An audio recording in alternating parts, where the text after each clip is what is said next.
खामोश रहता है आजकल मोहल्ले में बारिश का पानी। खामोश रहता है आजकल मोहल्ले में बारिश का पानी।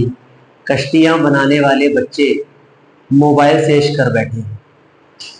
तो प्लीज आप भी अगर उसमें शामिल हैं तो आप ऐसा ना करें, क्योंकि ये जो टीन एज है ये एक बार चली गई तो दोबारा नहीं आएगी। खूब जाए, बारिश का सीजन चल रहा है, फुटबॉल खेलें कीचड़ में, क्रिकेट खेलें बाहर ग्राउंड में, धूप में अपने आप को तपाएं, अपने आप को धूल से गंदा करें, सिर्फ एक्सेल के लिए है। तो आप, क्योंकि मोबाइल तो एक बार आप वर्किंग में आ गए तो उसके बाद ये वापस दिन कश्तियां बनाने के वापस नहीं आएंगे। तो इसी गुजारिश के साथ शुरू करेंगे आज की क्लास, और हम बात कर रहे हैं वर्क एनर्जी पावर के पीवाईक्यूज की। वर्क एनर्जी पावर खत्म हो चुका है, आपको पता है। पीवाईक्यूज बिना विलंब के स्टार्ट करेंगे। पीवाईक्यूज कौन से साल के कर रहे हैं ये सुन लीजिए पहले। 2025, 2024, 2023 पिछले 3 साल के पीवाईक्यूज डिस्कस करेंगे WEP के। चलिए शुरू करते हैं क्वेश्चन 1 से। क्वेश्चन 1 आपको एमसीक्यू दिया गया है। पहले 2025 के क्वेश्चंस हैं, फिर 2024 के और फिर 2023 के। पहला क्वेश्चन आपको आपकी स्क्रीन पर दिखेगा। When the speed of a moving object is doubled, then its kinetic energy। देखिए सीधा सीधा फॉर्मूला काइनेटिक एनर्जी का half mv²। Kinetic energy proportional होती है v² के। अगर आप वेलोसिटी को करेंगे डबल, स्पीड को करेंगे डबल, तो सपोज k डैश आप निकालना चाह रहे हैं और वेलोसिटी को कर दिया आपने डबल, तो 2v का होल स्क्वायर, मतलब k dash is proportional to 4v²। तो k डैश को आप क्या लिख पाएंगे, 4k के प्रोपोर्शनल, मतलब 4k के इक्वल। तो काइनेटिक एनर्जी बिकम्स 4 टाइम्स। अगर वेलोसिटी को डबल कर दिया तो kinetic energy becomes 4 times. Option D becomes 4 times. चलिए moving to the next question. Theoretical question आया था, the energy conversion in a washing machine. Washing machine में कौन सी एनर्जी में कन्वर्ट होती है। आप इलेक्ट्रिसिटी देते हैं उसको, स्विच लगाया वॉशिंग मशीन का, बटन दबाया, वो चालू हो गई। कौन सी एनर्जी दी, इलेक्ट्रिकल एनर्जी। चालू होने के बाद मशीन क्या कर रही है, रोटेट कर रही है आपके कपड़ों को, ठीक। तो ये क्या है, मैकेनिकल काम, मैकेनिकल वर्क कर रही है वो। तो क्या कन्वर्जन हो रहा है यहाँ पर, electrical to mechanical energy. Option B, electrical to mechanical energy. चलिए बिना विलंब के आगे बढ़ते रहेंगे।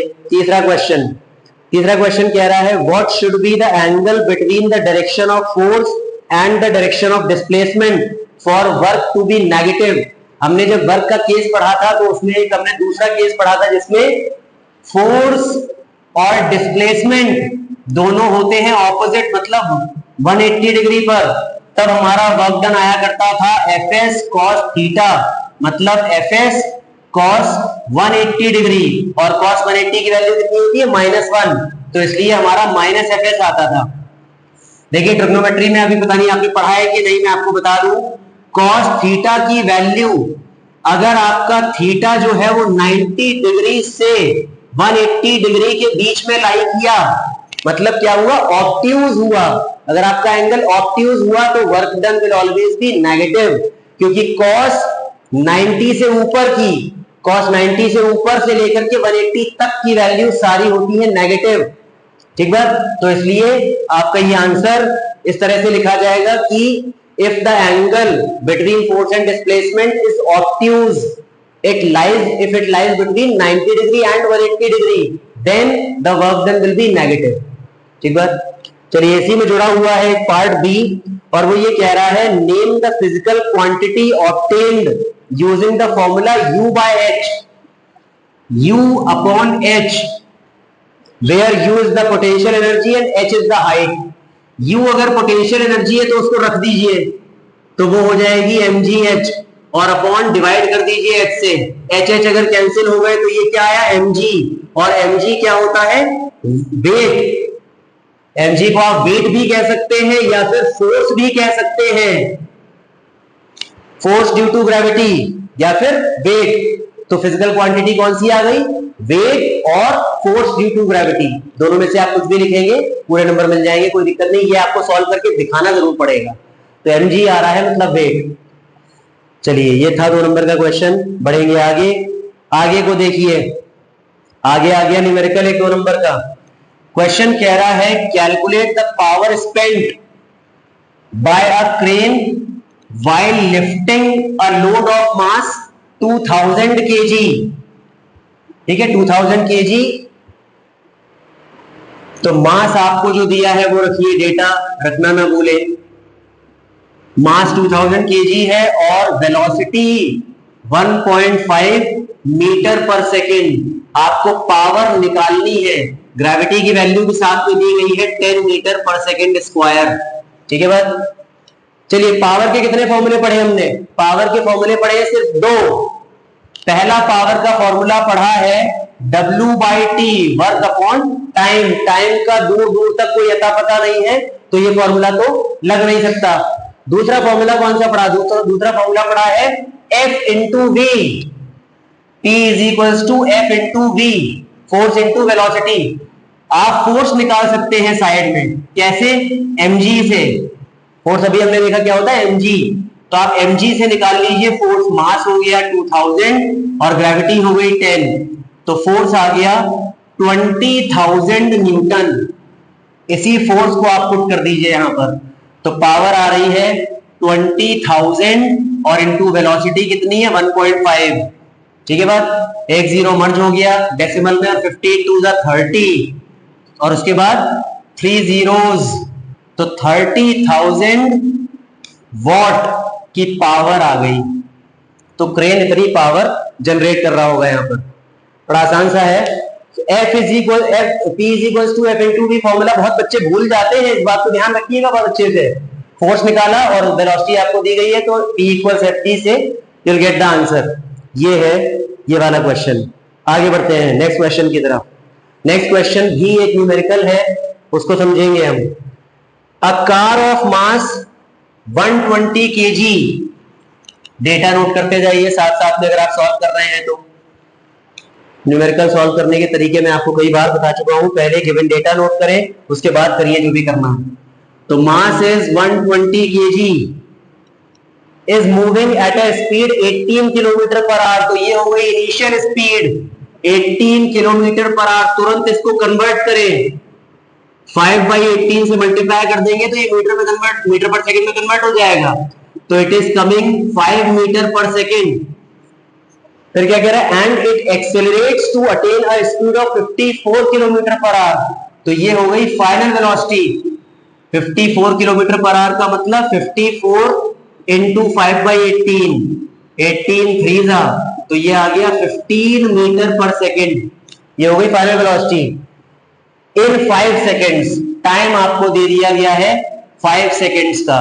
क्या क्या निकालना है? Calculate work done and power. सीधा सीधा पहला पार्ट, वर्क डन का फॉर्मूला देखिए। जो डेटा गिवन हो, वर्क डन का फॉर्मूला एफएस कॉस थीटा भी होता है, वर्क डन का formula half M B square भी होता है, और वर्क डन का फॉर्मूला mgh भी होता है। यहां कौन सा लगेगा? स्क्वायर, बी स्क्वायर वाला, क्योंकि काइनेटिक एनर्जी वाली चीजें दी गई हैं, एम यू और बी। तो हमने पढ़ा है वर्क एनर्जी थ्योरम, जो कि कहता है कि W is equals to delta K. तो मतलब half M B square minus U square. चलिए पुट करना शुरू करिए। एम की वैल्यू 120, बी स्क्वायर मतलब 15 स्क्वायर, और यू स्क्वायर मतलब 5 स्क्वायर। इसको कैंसिल किया तो ये 60 आया। W इक्वल 60, 15 का स्क्वायर विल बी 225 और 5 का स्क्वायर विल बी 25। तो ये आ गया सीधा सीधा 60 इंटू 200। तो W यहां से आ रहा है 12,000 जूल। 12,000 जूल रहा वर्क डन। अब आप यहीं पर देख लीजिए दूसरा पार्ट। दूसरे पार्ट पे क्या कह रहा है? पावर। पावर का सीधा फॉर्मूला लगा दीजिए W/T।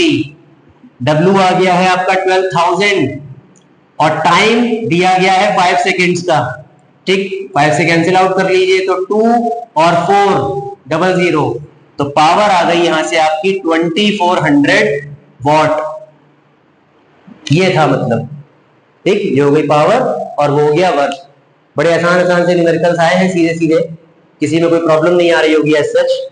चलिए बढ़ेंगे नेक्स्ट क्वेश्चन की तरफ। नेक्स्ट क्वेश्चन आ गई है थ्योरी एनर्जी कन्वर्जन। जैसे मैं जब मैं पढ़ा भी रहा था तब भी मैंने बताया था एनर्जी कन्वर्जन बहुत ध्यान से पढ़िए और बहुत सारे एग्जांपल्स उसके लगाइए, तब एनर्जी कन्वर्जन पे आपको कमांड हासिल होगा। बहुत आता है एनर्जी कन्वर्जन। देखिए अगला कह रहा है when a bell fixed on a cycle rings then the energy conversion that takes place is. जब साइकिल पे लगी हुई घंटी जब बजाते हैं तो क्या होता है, जो काइनेटिक एनर्जी होती है, जो रोटेशनल काइनेटिक एनर्जी होती है पहिए की, वो कन्वर्ट होती है साउंड एनर्जी में। रोटेशनल काइनेटिक एनर्जी, यहां रोटेशन तो दिया नहीं है, काइनेटिक दिया है। ऑप्शन बी को देखिए, option B kinetic energy to sound energy, ये है इसका correct option. Kinetic energy of wheel will get converted into sound energy of the bell. ठीक, चलिए आगे बढ़ेंगे। आगे अगेन एमसीक्यू आया हुआ है। ये एमसीक्यू कोई न्यूमेरिकल नहीं है, आपको देखने में बड़ा अजीब सा लग रहा होगा न्यूमेरिकल। क्वेश्चन को पढ़िए ध्यान से। क्वेश्चन कह रहा है a force F moves a load from A to C as shown in the figure. For the calculation of the work done, which of these lengths would you use as the displacement?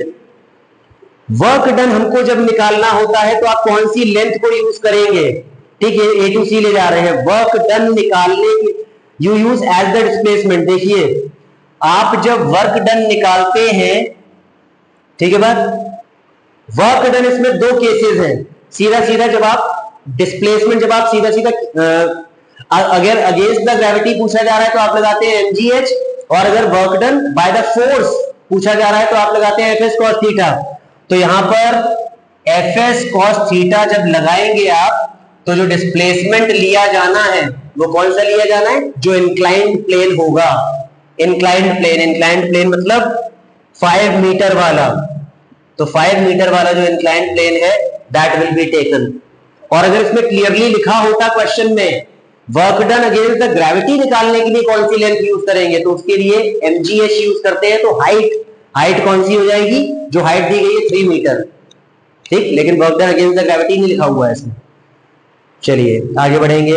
आगे फिर आ गया है आपके पास numerical को फिर से देखेंगे ध्यान से। क्वेश्चन पढ़िए, Sumit does 600 joule of work in 10 minutes.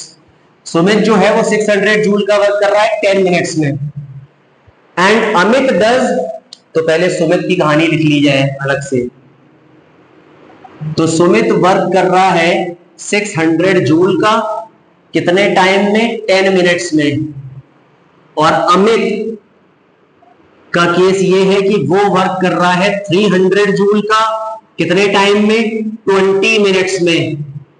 Question कह रहा है calculate the ratio of the powers delivered by them. Power of Sumit upon power of Amit. S मतलब सुमित, ए मतलब अमित।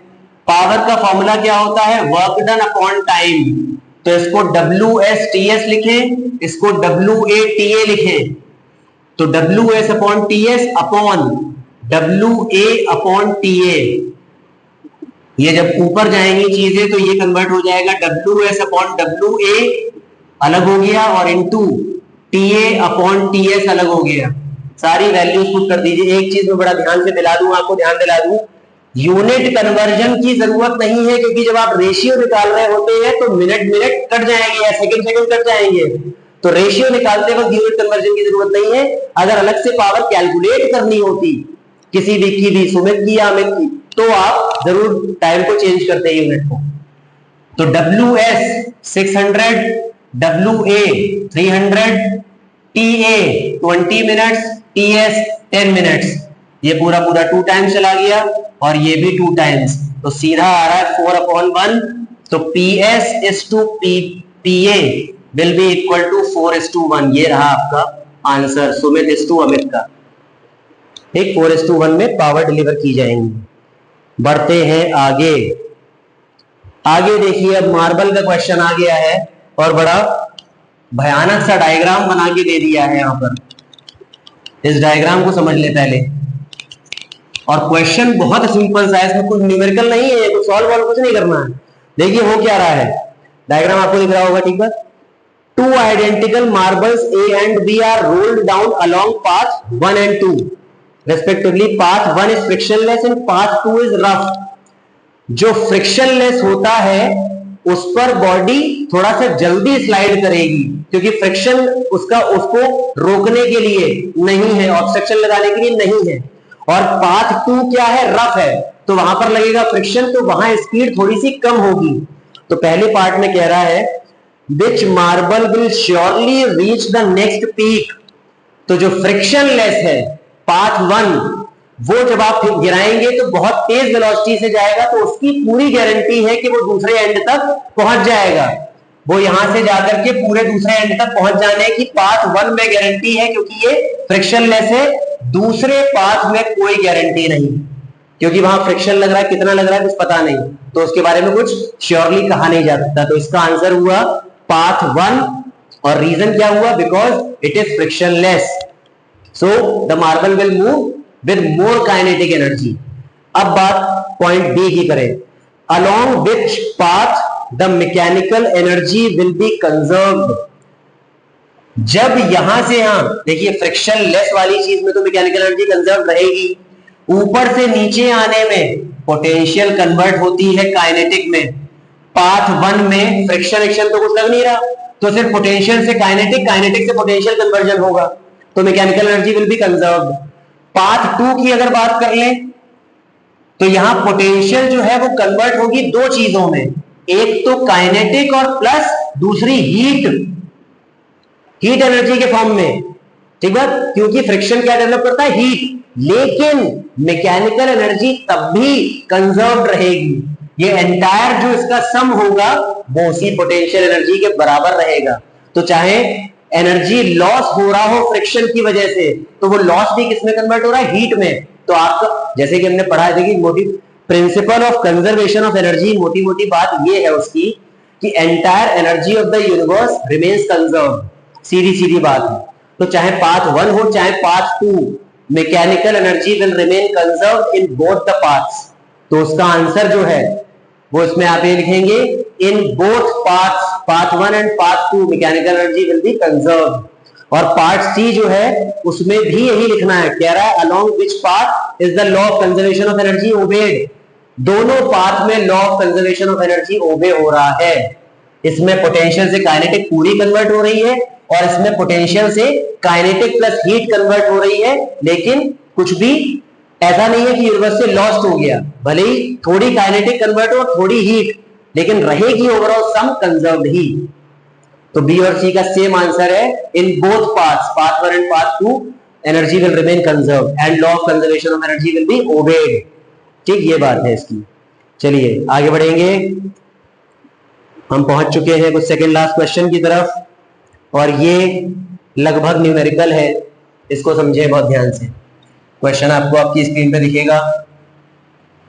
क्वेश्चन क्या कह रहा है ये समझा जाए। डायग्राम बना है ऋचा का, पहले मैं डायग्राम ये कुछ यहां बना दूं ऐसे, ये P पॉइंट और ये लोअर वाला Q पॉइंट है, और फिर ऋचा पहुंच गई है R पॉइंट पर, जो कि 3 मीटर की हाइट पर है।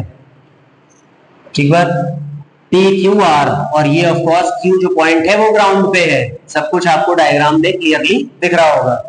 अब क्वेश्चन क्या है, ऋचा वेइंग 40 kg है, तो ऋचा का मास जो है वो 40 kg है, 40 kgf। Leaves point P on her skateboard and reaches point Q on the ground with velocity 10। Velocity at point Q दी गई है 10 metre per second at point Q, VQ। यहां पर बॉडी के पास, ऋचा के पास कौन सी एनर्जी रही होगी, पोटेंशियल सिर्फ। यहां आने के बाद इसके पास क्या हो गई होगी, काइनेटिक एनर्जी सिर्फ। तो ये पूरी पोटेंशियल एनर्जी कन्वर्ट हुई होगी पूरी काइनेटिक एनर्जी में। तो मतलब इसकी इक्वेशन क्या बन गई, potential energy at point P is equal to kinetic energy at point Q। ये है law of conservation of energy के हिसाब से इक्वेशन। क्वेश्चन क्या कह रहा है, calculate the kinetic energy of Richa at point Q, जो मैं अभी बात कर रहा था। तो पहला पॉइंट सीधा लगा दीजिए, kinetic energy at Q will be equal to, अब यहां पर पोटेंशियल एनर्जी ऑफ P, तो सबसे पहले तो आप काइनेटिक एनर्जी तुरंत निकाल सकते हैं क्योंकि आपको वेलोसिटी पता है। तो सीधा हाफ mv² लगाएंगे, half into m into v², ये सॉल्व हो जाएगा 20 से, तो ये आ रहा है 2000 जूल। ये रही आपकी काइनेटिक एनर्जी पॉइंट Q पर, इसको मैंने KQ से रिप्रेजेंट कर दिया है। सेकंड पार्ट कह रहा है vertical height of point P above the ground. P की वर्टिकल हाइट ये H निकालने को कह रहा है। तो अगेन वही इक्वेशन लगाई जो अभी बात कर रहे थे, potential energy eight P equals kinetic energy at Q। Potential energy P पर कितनी होगी, mgh, और काइनेटिक एनर्जी अभी निकाल चुके हैं आप 2000। m की वैल्यू पुट करिए 40, g आपको 10 दिया गया है, h आपको निकालना है इक्वल्स 2000। ठीक है बात, 2 जीरो कैंसिल हो गए 2 जीरो से, और 4 5 20, तो h सीधा सीधा आ गया 5 मीटर। ये रही हाइट ऑफ पॉइंट P। और लास्ट क्वेश्चन कह रहा है kinetic energy of Richa at point R while moving from Q to R she loses 500 joule of energy against friction. ठीक, तो 500 जूल की एनर्जी उसने लॉस कर दी है। यहां पर बात को समझिए, पहले Q पर उसके पास काइनेटिक एनर्जी कितनी है, 2000, जिसमें से 500 उसने लूज कर दी फ्रिक्शन के तौर पे। तो कितनी काइनेटिक एनर्जी के साथ वो पहुंची R पर, ये आपको निकालना है। तो इसको ध्यान समझिए, पहले सबसे पहले तो थर्ड पार्ट को, ये पार्ट बहुत ट्रिकी सा है। पहले तो जो लॉस्ट हो गई यहां की काइनेटिक एनर्जी ही कन्वर्ट होगी पोटेंशियल एनर्जी एट R में। ठीक है, पोटेंशियल एनर्जी एट R में। अब बात ये आ रही है कि यहां पर पहुंचने के बाद उसके पास काइनेटिक एनर्जी कितनी बचेगी, ये पूछा है। तो इसका मतलब यहां पर काइनेटिक प्लस पोटेंशियल दोनों काम कर रहे होंगे। ठीक है, दोनों काम कर रहे होंगे। तो अब बात ये है सीधी सीधी यहां पर कि 2000 से 500 तो पहले घटाइए। तो यहां पर आप इस तरह से लिखेंगे remaining kinetic energy, remaining kinetic energy will be equal to 2000 minus 500। तो रिमेनिंग काइनेटिक एनर्जी आ गई 1500 जूल। ठीक, 1500 जूल। अब काइनेटिक एनर्जी, अब आप पोटेंशियल एनर्जी भी निकाल लीजिए यहां की। तो पोटेंशियल एनर्जी एट R, समझिएगा बात को ध्यान से, mgh, मास है 40, g है 10 और h है R पॉइंट का 3, तो ये आ गया 1200 जूल। अब समझिए 2000 काइनेटिक एनर्जी थी इसके पास Q पर, जिसमें से यहां तक जाने तक 500 तो लॉस हो गई, तो लेके वो कितना चली, 1500। 1500 में भी 1200 कन्वर्ट हो गई एज पोटेंशियल एनर्जी। तो काइनेटिक कितनी बची उसके पास, 1500 माइनस 1200 विल बी 300 ओनली। तो मैं आपको यहां पर लिख के बताता हूं अलग से, kinetic energy at R will be equal to 1500 minus 1200 जो पोटेंशियल में कन्वर्ट हो गई, तो सिर्फ 300 जूल एनर्जी काइनेटिक के तौर पर उसके पास बची पॉइंट R पर। ये है इंपॉर्टेंट बात, इसलिए तीसरा पार्ट थोड़ा सा ट्रिकी था यहां पर। अब बढ़ेंगे हम लास्ट क्वेश्चन की तरफ। हमारे लास्ट क्वेश्चन देखिए, थ्योरेटिकल है, उसको कुछ समझाने जैसा, कुछ सॉल्व करने जैसा तो है नहीं। क्वेश्चन है which among the following is a vector quantity. Option देखिए, work, power, energy, moment of couple. Work, power, energy तीनों स्केलर होते हैं, तीनों स्केलर होते हैं। तो वेक्टर क्या बच गया, मोमेंट ऑफ फोर्स। ठीक, मोमेंट ऑफ कपल टाउ, वो हो गया वेक्टर क्वांटिटी। और लास्ट जो एमसीक्यू है वो है which is the correct energy transformation during burning of a candle. Burning of candle कैसे होती है, माचिस की तीली लगा के मोमबत्ती जलाई, उसका वैक्स पिघला, वैक्स पिघलना मतलब केमिकल एनर्जी, और जब वो वैक्स पिघल रहा है तभी क्या जनरेट हो रही है, दो एनर्जीज, एक तो रोशनी आ रही है, दूसरा हीट जनरेट हो रही है। तो सीधी सीधी एनर्जी कन्वर्जन यहां पर क्या हो गया, केमिकल से कन्वर्ट हो रहा है heat energy plus light energy.